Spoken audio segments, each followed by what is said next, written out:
pour quelque chose de très important. Vous êtes la première personne, si je me trompe, à pouvoir révéler que Mobutu, le grand Mobutu, était togolais. Comment est-il arrivé que Mobutu togolais?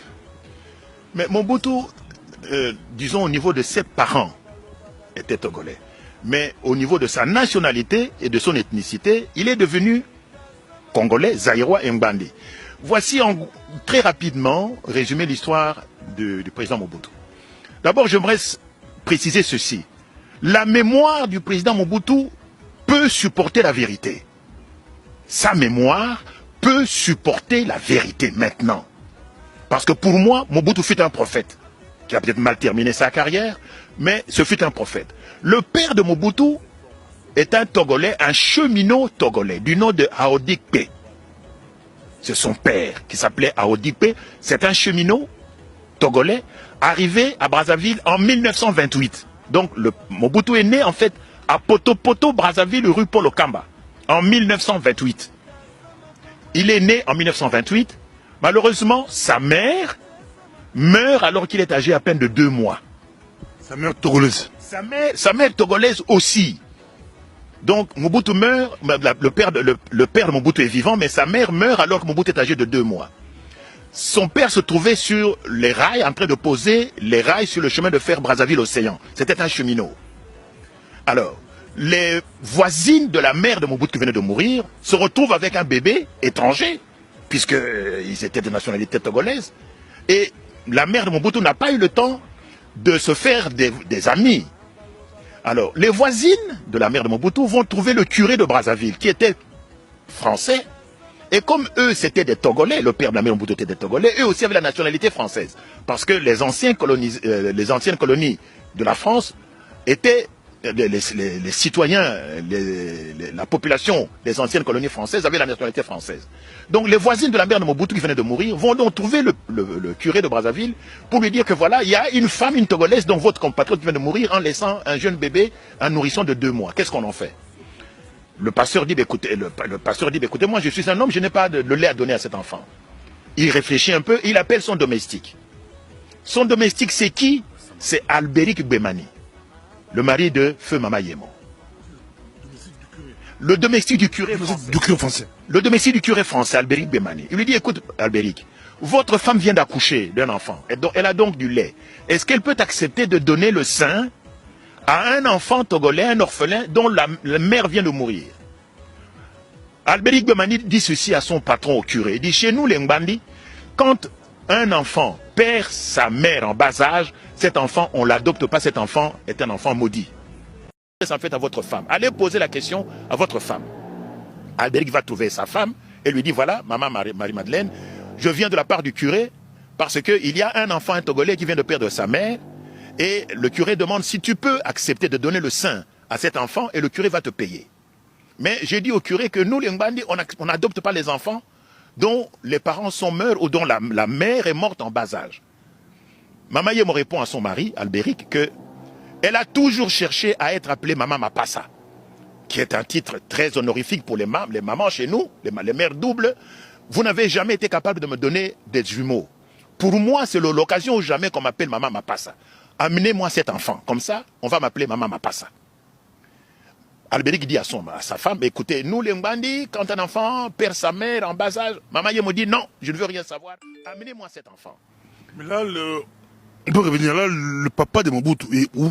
C'est lui qui dit au curé. Nous sommes le même jour de la mort. Et puis, je reviens encore, vos sources, c'est aussi très important. Oui. On continue les sources. Parce que ça bouleverse les données Mobutu togolais, 100% togolais. Oui, oui. Je vais citer mes sources. Mais ce que je vous raconte ici, c'est le jour même de la mort de la mère de Mobutu. C'est le jour même de la mort. Et le père ne sait même pas que sa femme est morte. Voyez-vous, c'est le jour même de la mort de sa femme. Le mari, Aodikpe, se trouve en train de poser les rails sur le chemin de fer Brazzaville-Océan. Sa femme meurt en son absence. Donc, nous sommes le jour même de la mort de la mère de Mobutu. Et l'enfant est en train de pleurer parce que sa mère ne peut plus donner le sein. Donc, Mama Yemo accepte de prendre l'enfant. On amène l'enfant chez Mama Yemo. tu lui donnes le sein. Et donc, Mama Yemo adopte le petit Mobutu. Quelque temps plus tard, le père apprend que sa femme est morte. Il revient à Brazzaville, voir la femme. Donc, il vient à la maison de Mama Yemo, avec Maman Albéric, voir son enfant, qui a été adopté par une femme, une maman, qui lui donne le sein. Et régulièrement, à chaque week-end, le père naturel de Mobutu, donc à Odipé, vient voir l'enfant chez Mama Yemo et son mari Albéric. Mais Albéric ne supporte pas de voir un enfant étranger disputer le sein de sa femme avec son enfant. Parce que, je vous l'ai dit, Mama Yemo avait déjà un enfant. À partir de ce moment-là, on commence à appeler Mama Yemo Mama Mapasa. Un peu en rigolant, évidemment, par ses copines. Parce que c'est sa propre copine qui me raconte cette histoire, qui habitait sur rue Lac Moero, dans la commune de Lingwala. Sa propre copine. Elle avait un enfant, je ne veux pas donner son nom, elle avait un enfant qui s'appelait Ferdinand, qui travaillait à la BCZ. C'est cette femme qui habitait sur Lac Moero, dans la zone de Lingwala, qui était la copine intime de Mama Yemo, qui me raconte l'histoire. Quand Mobutu vivant. Mobutu était vivant, elle me raconte, cette histoire, je l'ai apprise en 1991, à Bruxelles. En 1991. Mobutu vivant. Mobutu était encore vivant, oui, puisque Mobutu est mort le 7 septembre 1997. Mobutu était encore vivant. Mais j'ai gardé cette histoire pour moi. Donc, le mari de Mama Yemo, donc papa Gwemani Albéric, ne s'entend plus avec sa femme à cause de la présence de cet enfant. Il se fait que quelques mois après l'adoption de Mobutu par Mama Yemo, une épidémie de variole éclate à Brazzaville et décime les enfants. Plusieurs enfants sont atteints de variole et meurent. Alors, l'enfant naturel, l'enfant biologique de Mama Yemo et de Albéric Gwemani attrape aussi la variole, de même que le petit Mobutu. Tous les deux attrapent la variole, mais c'est seulement l'enfant naturel de Mama Yemo qui meurt. Mobutu survit à la variole, à l'épidémie de variole. Alors, le mari de Mama Yemo dit à sa femme, voyez, cet enfant a tué sa mère. Mais non, depuis que tu l'as prise chez nous, voilà, il vient de tuer mon enfant, notre enfant. Renvoie-le chez le curé.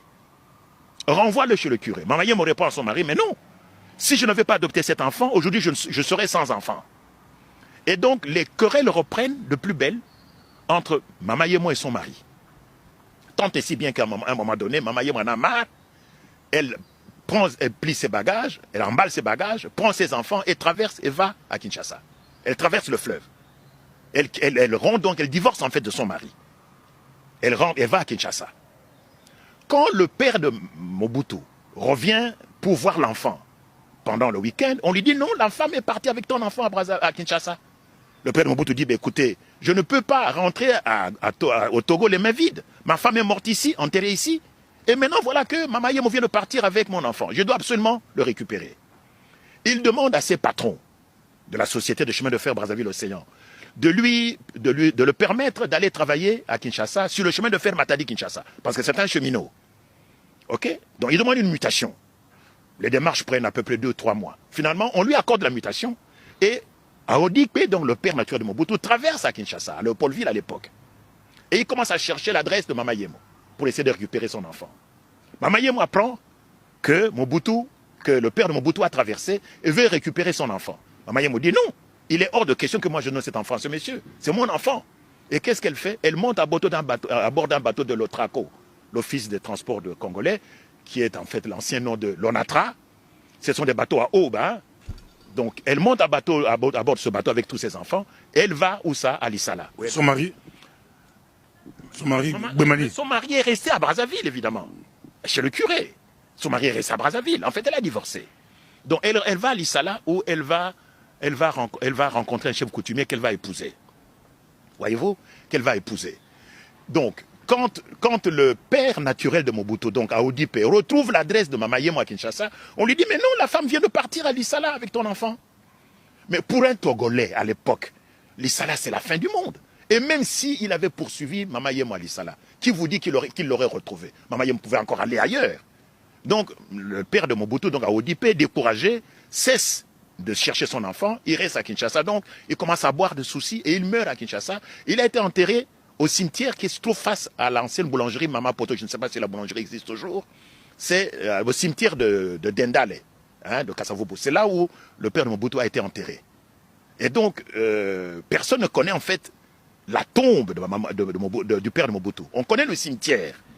On sait qu'il a été enterré dans ce cimetière. Mais la tombe exacte, on ne la connaît pas. Parce que Mobutu, en grandissant, il savait l'histoire. Mais Mobutu connaissait l'histoire, bien sûr. Mobutu connaissait l'histoire. Sa mère ne lui a rien caché, n'est-ce pas? À telle enseigne d'ailleurs que Mobutu, avec sa mère, Ali Salah, commence à demander à sa mère que lui doit voir son père.